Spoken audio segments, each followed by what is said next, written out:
Good afternoon, Berlin. It's now been a year since I've stood on any election platform. And the last time I stood on a platform was in a southern state called Mississippi on the 18th of August last year with somebody called Donald J. Trump, who I'm pleased to say is now the President of the United States of America.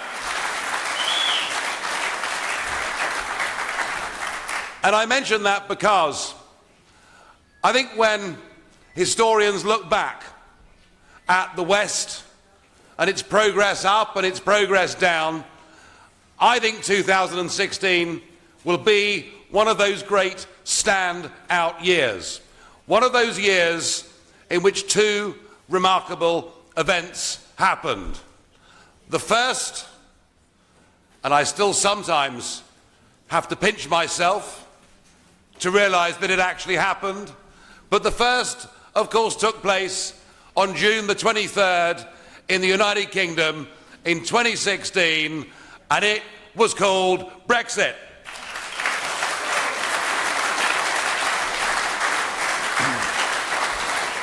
And it happened despite the fact that our major so-called political parties all said we should vote to remain. It happened in spite of our major broadcast media clearly favouring one side of the argument over another. It happened in the face of the entire trade union movement saying we should vote to remain, and all the big businesses saying we should vote to remain, and all of the so-called business organisations saying we should vote to remain, and Mrs. Merkel saying we should vote to remain, and Jean-Claude Juncker daring to say nothing because he knew, Juncker knew if he'd turned up, he'd have put us up a couple of points. And of course, the President, Barack Obama, came to the United Kingdom, sneered down his nose at us, and said, if you dare vote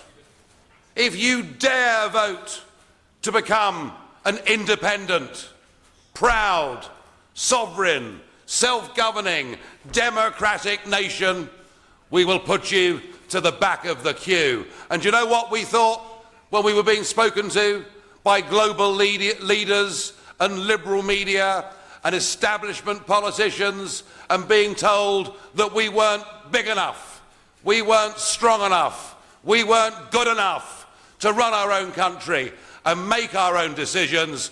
We thought, the hell with all of you.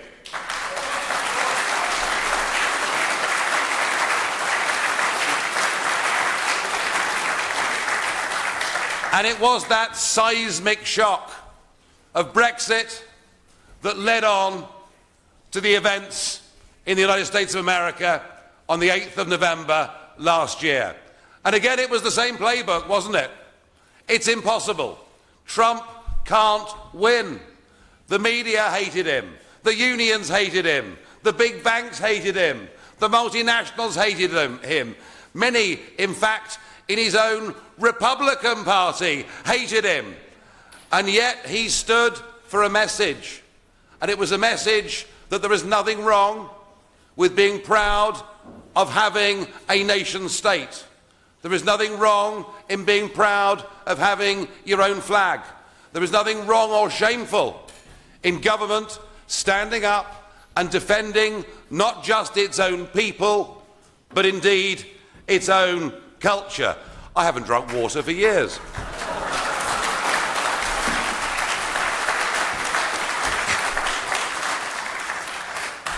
And it was a message that resonated, and the more they attacked him, the better he did, and he won. And again, it was another massive seismic shock in Western politics. Now, there are those that will tell you, and I hear them when I'm in the lift in the European Parliament in Strasbourg. I think they say it for my benefit. They say, it's all going to be okay. The populist revolt of 2016 is over and normal service will be resumed. Indeed, Tony Blair now goes around the world spreading this message to anyone that cares to listen. Well, at least he's not taking us into illegal wars anymore, which is something, I suppose.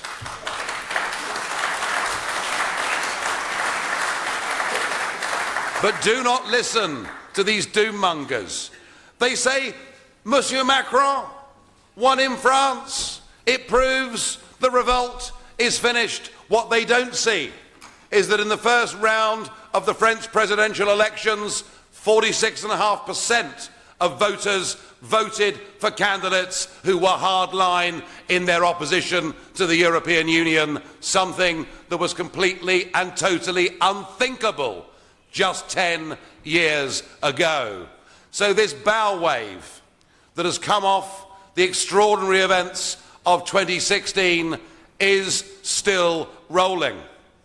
And there is something that I think is of equal significance that is about to happen here in Germany too. Now, I don't have any formal ties with the AfD as a political party, so I'm not coming here to suggest what people should do. But I am coming here as somebody who's been invited by Beatrix von Storch, somebody that I knew years before she was into elected politics in the European Parliament, someone that I know has got good, sound, decent principles and wants things that are right for her country and its future and the rest of Europe too.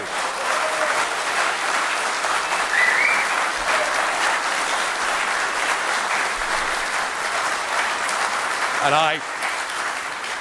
I regard Beatrix as a friend. I believe we have strong, shared, similar values, and I think it'll be a great thing to see you in the Bundestag in a couple of weeks' time, and for the first time in modern history, there is going to be a voice of opposition in the national parliament in Germany, and they're very, very scared of this happening indeed. They really are.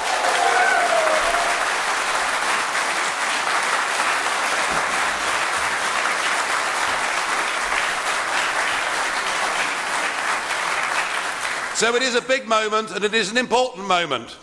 Of course, the battle for Chancellor is altogether, I guess, another issue.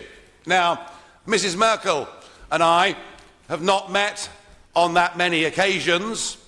The last time was when she was in the European Parliament, and I was having, I thought it was quite a polite discussion, personally, about the complete failure of the Eurozone and the fact that the north and south of Europe, far from being brought together in harmony and friendship, do you remember? All these high ideals that the European Union was supposed to promote, when in fact it's driven the north and south apart. And it's a shame, really, that the last time we met was before her decision on the migrant crisis, because I would so have liked in public to tell her that what she did in saying we can take anyone that can come was probably the worst decision by any national Western leader in modern political history.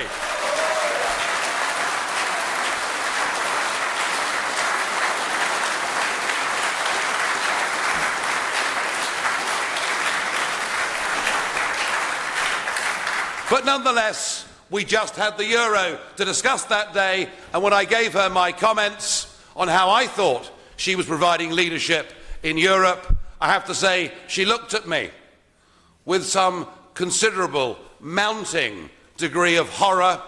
In fact, she looked like she was sucking a lemon. She really wasn't very happy. And then, of course, there's Martin Schulz. Hey, you've got no right to boo. I know him.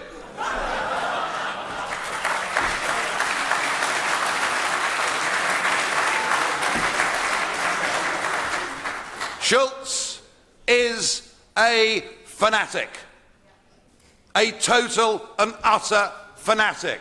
He believes that the European project should be imposed upon the peoples of Europe whether they want it or not. He is a very, very dangerous man in this belief. He really is. There are some, if I say so myself, fairly epic exchanges to be found on YouTube of Martin Schulz and I exchanging commentary with each other in the European Parliament. But you know, the funny thing about this election, and the funny thing that being a member of the European Union in many ways does to national democratic politics, is it means you may finish up with two different personalities, but you finish up with both offering the same menu, because both of these candidates believe the euro has been a great success. Both of these candidates were completely behind the Merkel call that anyone should come, and Schulz himself, despite pretending in that television debate last Sunday to be concerned about how long integration would take in Germany for 1 million plus people, Schulz himself condemned out of hand anyone that dared criticise the Merkel policy at that time. So I think whoever becomes the next Chancellor, and it probably is going to be Angela Merkel, I guess, the choice is the Germans at that level are not having a proper debate, which is why Beatrix and her colleagues getting into the Bundestag is such an important historic moment. You see, I've done this before. I've been there. I've lived through what is about to happen here. I got involved in UKIP right at the very beginning. I got involved in UKIP as somebody that had never been involved in politics in his life. In fact, and in some ways, in political circles, this is almost a confession. Because, folks, before I was in politics, I had a proper job in the real world. How about that? How about that? Yeah, remarkable, isn't it? Remarkable. I mean, certainly British politics for the last few years has been dominated by the same people who go to the same handful of schools, the same Oxford College, do the same degree, and then marry each other's sisters. I mean, that's what British politics has become over the last few years. People who've never had a proper job in their life and have no connection with ordinary people. Again, it's part of why Brexit happened. But I spent 20 years in the metals business, the non-ferrous metals business. So Germany is very well known to me. There's hardly a town in the Rhineland or the Ruhr that I did not visit in the 1980s and the 1990s. I got motivated to getting into politics because I actually believed that far from the European Union single market and its at the time planned single currency being good for business, I took the view that it was good only for big business. It was good for the multinationals. It was good for the giant banks. But it was never going to be good for the man or woman that wants to set up their own company, the man or woman that wants to be an entrepreneur, the small or medium-sized company that wants to take on and challenge the big boys. So I decided in the early 1990s that I just couldn't go on supporting conventional politics, that I had to do something about this.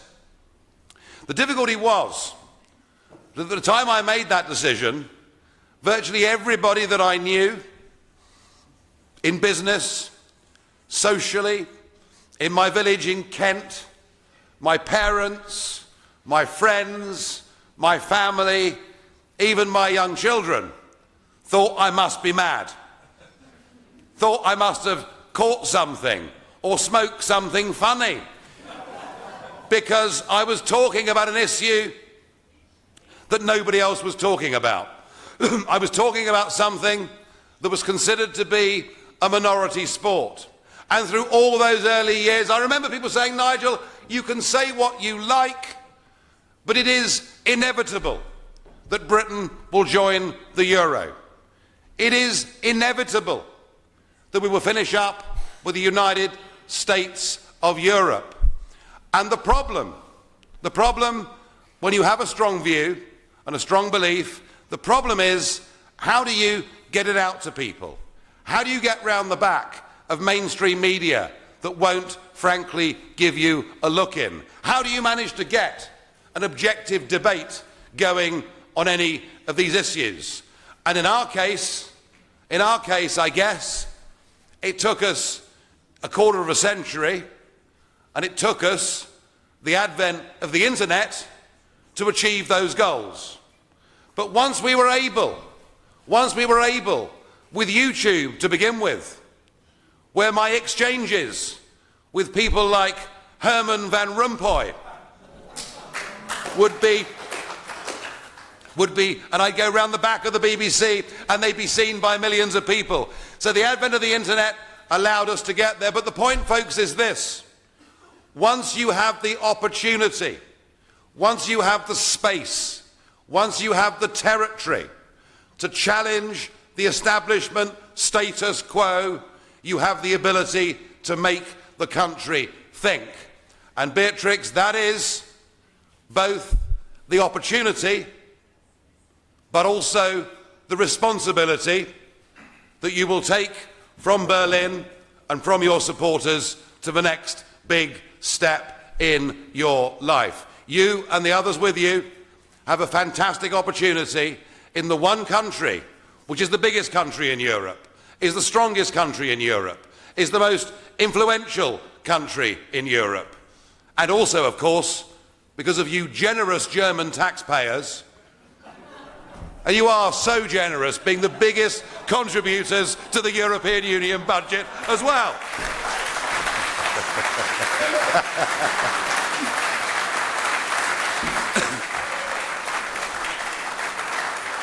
But my point is that once you're able to speak the unspeakable, people will begin to think the unthinkable, and that is how you beat the establishment.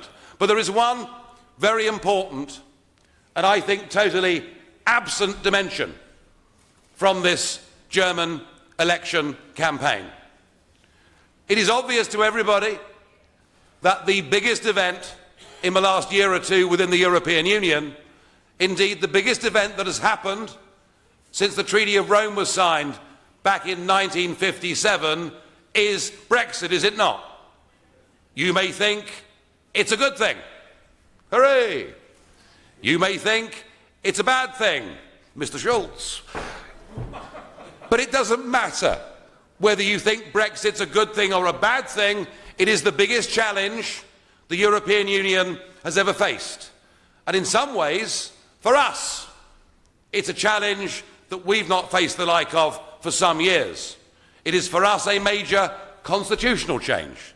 We're going back to doing things the way we did successfully for centuries. I don't have a problem with that. I really don't. It makes sense to me. But there is a negotiation that is going on. And this is all being portrayed, folks, as if Brexit could be a catastrophe for the United Kingdom. A total catastrophe. We're told that if we leave the single market and there is no tariff-free deal, that it'll be like us and our economy falling off a cliff. This is the analogy that is used. We're told that nobody will trade with us.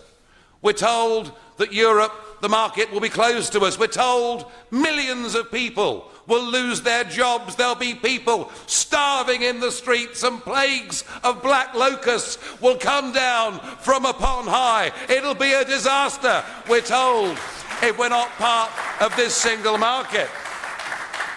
So isn't it remarkable that if this is the argument that is being put by the big multinationals, if this is the argument being put by the big banks, if this is the argument being put by the European Commission, substantial parts of the liberal media, and many leaders in Brussels and the rest of Europe, if Brexit is that serious, if not having a tariff-free deal is that disastrous for Britain, why is this not being debated in Germany also?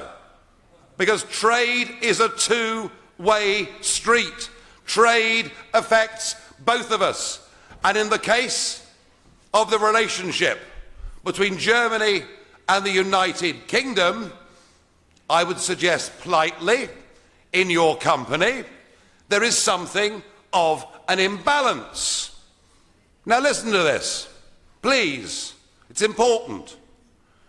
You in Germany, because we like your cars, and we like your washing machines, and we believe, no we do, we believe that something that says made in Germany represents good engineering and good pricing and good product. That is a massive consumer perception in the United Kingdom.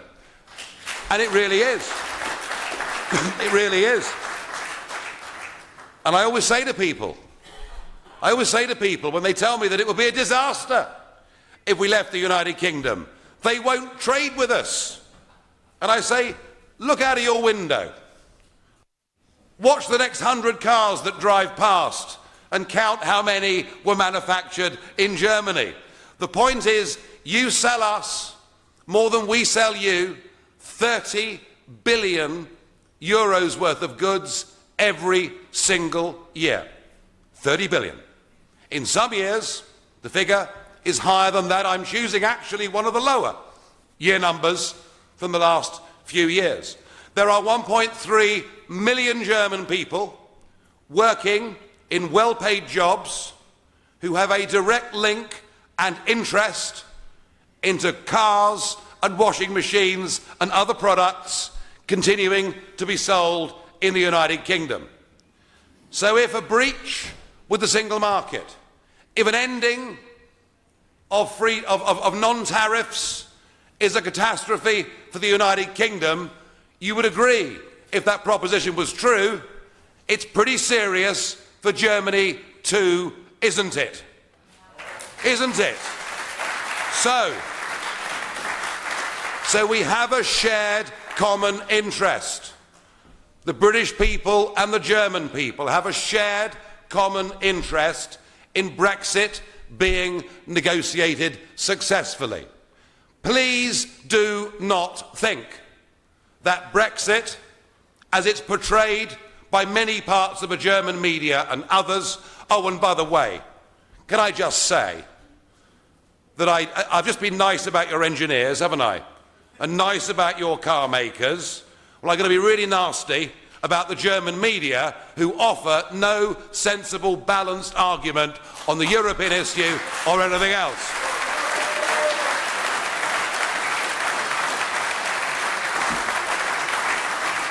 Because they all seem to represent just one side of the argument, which is very, very sad. But I find it remarkable. You know, even if having tariffs were to come back, do you know something? We'd still buy and sell goods from each other.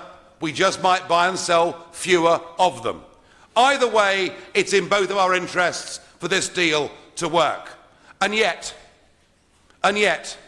in this German election campaign, even with your big TV debate that happened last Sunday, which was watched by, amazing, 20 million Germans watched that debate. Must have got pretty bored halfway through, but anyway. But 20 million people watched that debate, and at no point in time did Brexit come up. Merkel won't discuss Brexit. Schulz won't discuss Brexit. They won't talk about it because it's a huge embarrassment for the European dream that both of them have had. But think about what is happening, folks, with Brexit. We are saying no to political union. We are not saying no to European cooperation. Far from it. We want to trade with Europe. We want to cooperate with Germany and France and the rest of Europe. We want to have reciprocity and student exchanges. And we want to work together to combat drugs, people trafficking, terrorism, pollution. We want to be your absolute best next door neighbours and your friends. We just don't want to be governed by the old men who no one's ever voted for, who occupy those glass and steel structures with their massive salaries and their huge lunches and their even bigger pensions in Brussels. That is what we're saying.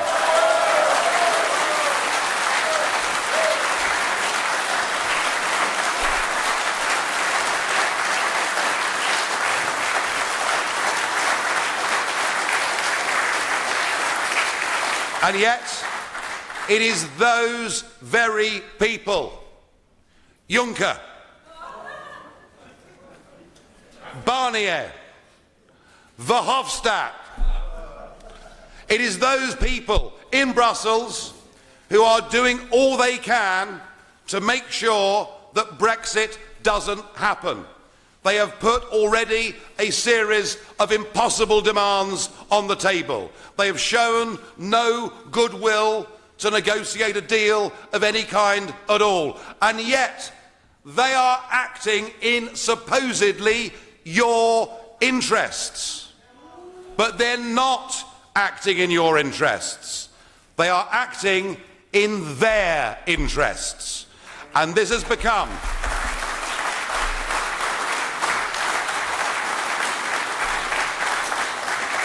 and this is the problem, folks, with the European project.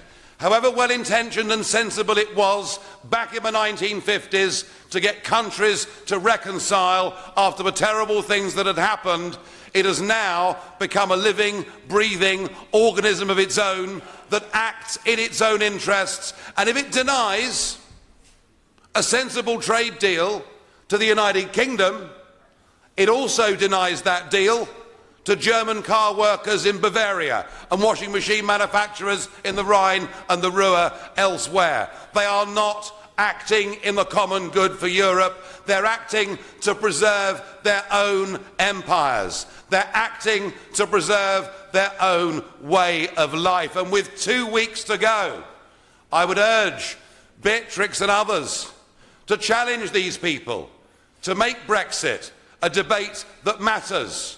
And you've got the opportunity to stand up for the rights and interests of German workers and German families. And you know something? When I stood on that stage in Mississippi last year with that New York businessman called Donald J. Trump, he decided he would put the interests of American workers and American companies first. And just look what that did for his result. So you've an opportunity electorally to do well out of this, but you've also got an opportunity, I think, to do something bigger and better and greater for the people of Germany. Merkel needs to know that unless she acts, unless she tells Brussels, look, please come to a common sense accommodation, then she will be putting the interests of Brussels above that of ordinary German people. Merkel needs she will need over the next few years, a huge degree of pressure put upon her.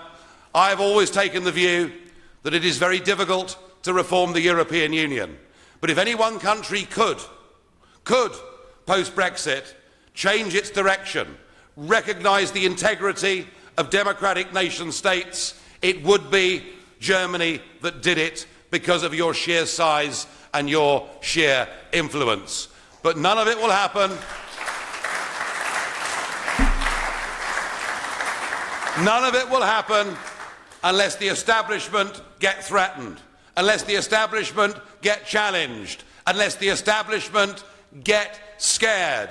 And the only way that happens is for ordinary people from all walks of life to stand up and to fight for what they believe in. And I've stood up and fought for what I've believed in, and I hope you will do the same too. And I thank you.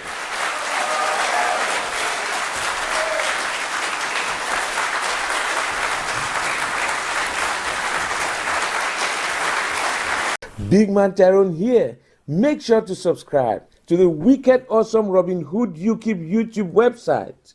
He exposes the leftist crops on the British brainwashing corporation. Nice.